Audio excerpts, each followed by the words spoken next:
பதிவில் சொல்லப்பட்டதை 30 நிமிடம் தனிமையில் இருந்து கண்களை மூடி கேட்க வேண்டும். ஒரு சாதாரணமான தொழிலாளியை கூட இந்த பதிவை கேட்ட அடுத்த 10 வருஷத்துல ஒரு மிகப்பெரிய முதலாளியா மாறுவாங்க. மாமியாருக்கும் மருமகளுக்கும் நடக்கக்கூடிய சண்டை இருக்கே, அது இந்த ஒரே ஒரு பதிவை கேட்பதன் மூலமாக அந்த குடும்பத்தில் பெரிய சந்தோஷம் நடந்தே தீரும். ஒரு கடினமான பயணம் கூட இங்க எளிதாக முடிக்கப்படும்.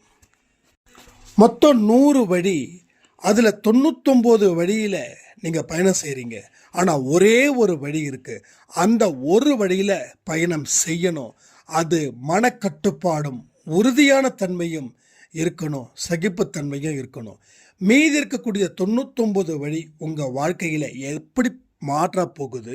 இந்த ஒரு வழியில உங்க பயணம் கடினமாக இருந்தாலும் அது எங்க கொண்டு போய் உங்க வாழ்க்கைய முடிக்க போகுது? பேரானந்த நிலையா, சொர்க்க நிலையா, நரக நிலையா? அத்தனை நிலைகளையும் இந்த பதிவின் மூலமாக நீங்க தெரிந்து கொள்ளலாம். ஆனா முழு பதிவை முழு கற்பனையோட கேட்க வேண்டும். கேட்டால் மட்டுமே இந்த பதிவுல இருக்கக்கூடிய அழுத்தமும் அற்புதமும் அதிசயமும் வெற்றியும் உங்களுக்கு கிடைக்கும். கடவுள் உங்க கூட இருந்து பேசுவது போல இந்த பதிவு 100% அமையும். இதன் மூலமா குறைஞ்சது ஒரு 100 பேரோட வாழ்க்கை வானத்தில் பறக்கிற அளவுக்கு உயர்ந்தே தீரும். ஏன்னா அப்படிப்பட்ட ஆழமான கருத்துக்களை சாய்ப்பா என்னுள் எழுப்பி அதை உங்களுக்கு வெளிப்படுத்தியிருக்காருன்றது தான் நிச்சயம். இந்த பதிவை பாருங்க, பார்த்து கேளுங்க.